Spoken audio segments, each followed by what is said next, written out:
Good morning all my dear student. आप सब कैसे हैं? आशा करती हूँ कि आप सभी लोग अच्छे होंगे। कल की मेरी क्लास आप लोग को नहीं मिल पाई थी, कुछ मेरी तबीयत ठीक नहीं लग रही थी।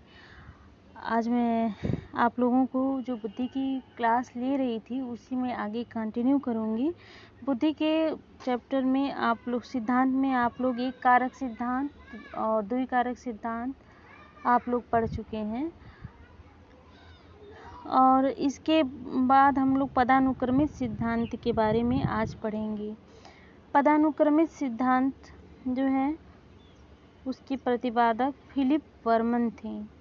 कौन थे? पदानुक्रमित सिद्धांत के प्रतिपादक फिलिप बर्मन थे, और इनका मानना था कि जो मानवीय योग्यताएं की संरचना का वर्णन करते हुए उन्होंने कहा है कि मानवीय योग्यताएं एक क्रमिक रूप में व्यवस्थित रहती हैं। मतलब जितनी भी बुद्धि हैं वो एक या दो न होकर के बल्कि एक क्रमिक रूप में व्यवस्थित रहती हैं। इनके जो क्रमबद्ध व्यवस्था है वो कैसी है? इनकी जो क्रमबद्ध व्यवस्था है वो इस क्रम में है। पहला, सामान्य कारक और मुख्य कारक, लघु कारक और विशिष्ट कारक। सामान्य कारक, इनके अनुसार सबसे पहली बात कि जो बुद्धि होती है वो उसकी व्यवस्था एक क्रम में होती है, और वो क्रम जो है वो पहला क्रम क्या है आप लोग देख रहे हैं, सामान्य कारक है, दूसरा मुख्य समूह कारक, और तीसरा लघु समूह कारक, और चौथा विशिष्ट कारक। इनका जो सामान्य कारक है यानी कि जी फैक्टर है वो सभी प्रकार के मानसिक कार्यों में सहायक करता है। फिलिप बर्मन के अनुसार जो जी कारक होता है वो कैसा होता है? वो सभी प्रकार के मानसिक कार्य को करने में सहायक होता है।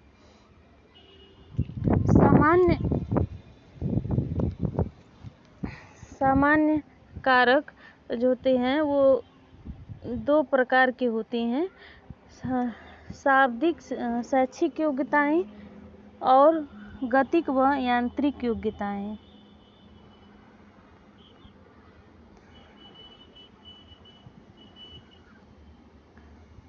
ये दोनों मुख्य समूहों को पुनः शाब्दिक, आंकिक, यांत्रिक और प्रयोगात्मक स्थनिक के रूप में बांटा जा सकता है।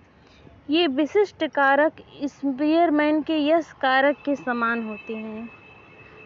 जो फिलिप बर्मन का विशिष्ट कारक है वो यहाँ फिलिप बर्मन का जो विशिष्ट कारक है वो स्पीयरमैन के यश कारक के समतुल्य माना जाता है, उसी के समान माना जाता है।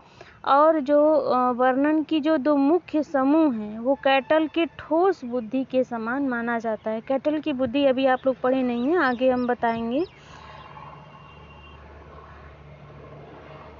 तो जो पदानुक्रमित सिद्धांत है उसमें मुख्य बात जानने योग्य क्या है कि सबसे पहली बात कि इन्होंने बुद्धि या मानसिक योग्यताओं को एक क्रम में निर्धारित बताया है, और इनका जो सामान्य कारक होता है वो दो प्रकार का होता है, जिसको VED से दर्शाते हैं और KM से दर्शाते हैं।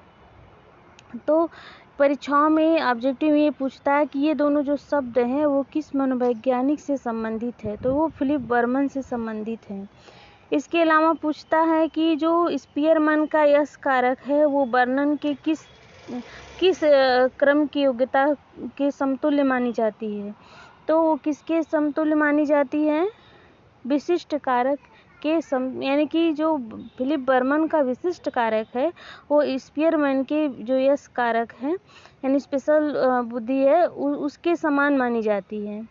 और फिलिप बर्मन का जो दो मुख्य समूह है, जो फिलिप बर्मन के जो दो मुख्य समूह हैं वो कैटल के ठोस बुद्धि के समान मानी जाती है। कैटल का ठोस एवं तरल बुद्धि आगे हम लोग पढ़ेंगे। उसमें जो ये ठोस बुद्धि है वही क्या है? दो मुख्य समूह जो होते हैं फिलिप बर्मन के अनुसार उसके समान मानी जाती है। अब अगला सिद्धांत हम लोग देखते हैं, बुद्धि का त्रि-आयाम सिद्धांत, 3 डायमेंशनल थियरी। ये सिद्धांत JP गिलफोर्ड की है, जेपी गिलफोर्ड ने बुद्धि को 3 आधारभूत आयाम बताए हैं, 3 आधारभूत आयामों में बांटे हैं। पहला है जो संक्रिया। इनके अनुसार संक्रिया होती क्या है? हम किसी भी कार्य को करने के लिए जो मानसिक क्रिया करते हैं या चेष्टा करते हैं या क्रिया को करने के लिए, कार्य को करने के लिए जो हम तत्पर रहते हैं, उसी को इन्होंने संक्रिया का नाम दिया है। और दूसरा है विषय वस्तु आयाम में गिलफोर्ड के जो दूसरा आयाम है वो क्या है? विषय वस्तु। विषय वस्तु से क्या मतलब है? जब हम किसी कार्य को करने के लिए चिंतन करते हैं या चेष्टा करते हैं, और जब चेष्टा करने के लिए या कार्य करने के लिए जिस हम कंटेंट का यूज करते हैं उसे ही क्या कहते हैं? गिलफोर्ड के अनुसार विषय वस्तु कहते हैं। ये विषय वस्तु कैसी हो सकती हैं? चित्रात्मक हो सकती हैं, सांकेतिक हो सकती हैं, शाब्दिक हो सकती हैं और व्यवहारिक हो सकती हैं। तीसरा देखते हैं उत्पाद। जो तीसरा आयाम है गिलफोर्ड के अनुसार वो क्या है? प्रोडक्ट, यानी कि उत्पाद, यानी कि जो बौद्धिक संक्रिया के लिए विषय वस्तु से जो प्रक्रिया होती है, यानी कि जब हम किसी कार्य को करने के लिए चिंतन करते हैं और चिंतन जिस विषय वस्तु पे करते हैं और उस विषय वस्तु से जो हमें परिणाम मिलता है, विषय वस्तु से जो हमें चिंतन करने के बाद का हमको जो रिजल्ट मिलता है, परिणाम मिलता है, उसे ही हम क्या कहते हैं? उत्पाद कहते हैं, प्रोडक्ट कहते हैं। गिलफोर्ड के अनुसार जो प्रोडक्ट होते हैं वो 6 प्रकार के होते हैं: इकाई, वर्ग, संबंध, प्रणाली, प्रत्यावर्तन, निहितार्थ। इस प्रकार जो गिलफोर्ड के 3 आयाम बताए गए हैं, तो पहला आयाम क्या है? संक्रिया। पहले क्या आयाम है? संक्रिया। संक्रियाएं 4 प्रकार की होती हैं और विषय वस्तु 5 प्रकार की होती हैं और उत्पाद 6 प्रकार के होते हैं, यानी कि 4 × 5 × 6 = 2।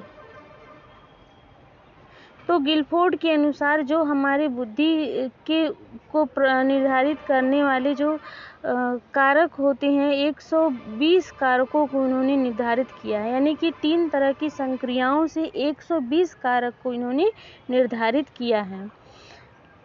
तो सबसे गिलफोर्ड की 3 डायमेंशनल थियरी में जो मुख्य बात यह है कि इनकी थियरी जो है 3 डायमेंशनल थियरी के नाम से, जो डायमेंशनल थियरी के नाम से जानी जाती है, बुद्धि के 3 आयाम सिद्धांत के नाम से जानी जाती। इस प्रकार आप लोगों ने जाना कि जो पदानुक्रमित सिद्धांत है वो फिलिप बर्मन के द्वारा दी गई है, जिन्होंने बुद्धि के को 4 क्रम बताया है, जिसमें पहला है सामान्य बुद्धि, और दूसरा है लघु मुख्य समूह कारक, और तीसरा है लघु समूह कारक, और चौथा है विशिष्ट कारक। 4 ये क्रम बताए हैं फिलिप बर्मन ने। तो फिलिप बर्मन के संदर्भ में कौन सी बातें मुख्य रूप से ध्यान रखनी कि फिलिप बर्मन की जो थियरी है उसे पदानुक्रमित सिद्धांत के नाम से जाना जाता है, और जो जेपी गिलफोर्ड की थियरी है उसको 3 डायमेंशनल थियरी के नाम से जानी जाती है। 3 डायमेंशनल यानी कि 3 आयाम, बुद्धि के 3 आयामों के नाम से जानी जाती है। और बुद्धि के 3 आयाम क्या क्या हैं? संक्रिया है, जो पहली आयाम क्या है? संक्रिया है, और दूसरा आयाम क्या है? विषय वस्तु है, और तीसरा आयाम है वो आपका उत्पाद है। ठीक है, देखिए जो बुद्धि की थियरी होती है उसे एक बार के पढ़ने में आप लोग को समझ में नहीं आएगी। जब तक आप लोग 2-3 बार पढ़िए, फिर खुद किताब से स्टडी कीजिए। मेरी समझ से जो मैं समझ सकती थी और आप लोग को समझाने का प्रयास की हूँ। आशा करती हूँ आपको लोगों को थोड़ा बहुत समझ में तो आ ही रहा होगा। नहीं समझ में आएगा तो एक बार हमको कमेंट करिएगा, मैं फिर से समझाने की कोशिश करूँगी आप लोगों को। आप लोग बुद्धि के चैप्टर से जो प्रश्न सॉल्व मतलब अभी जो 2-3 अध्याय हमने आप लोग को पढ़ाया है, 2-3 वीडियो में हमने आप लोग को बताया है, उसी से संबंधित कुछ प्रश्न हैं आप लोगों के लिए।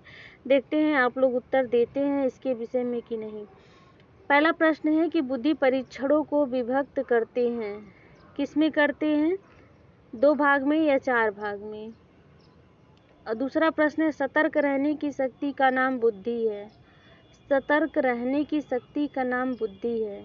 ये कथन सत्य है या असत्य है, आप लोग को बताना है। और तीसरा प्रश्न है थॉर्नडाइक ने बुद्धि के कितने प्रकार बताए हैं, 3, 4, 2 या 5। अब इस प्रश्न का उत्तर अगर हमें मिलेगा तो हम ये समझेंगे कि आप लोग वास्तव में वीडियो देखते हैं। अगर नहीं मिलेगा तो समझेंगे आप लोग देखते नहीं हैं। तो आप लोगों को ये वीडियो कैसा लगा ये भी आप लोग कमेंट के माध्यम से हमको बताएंगे। आप लोगों ने अभी तक ये वीडियो देखा, थैंक यू सो मच।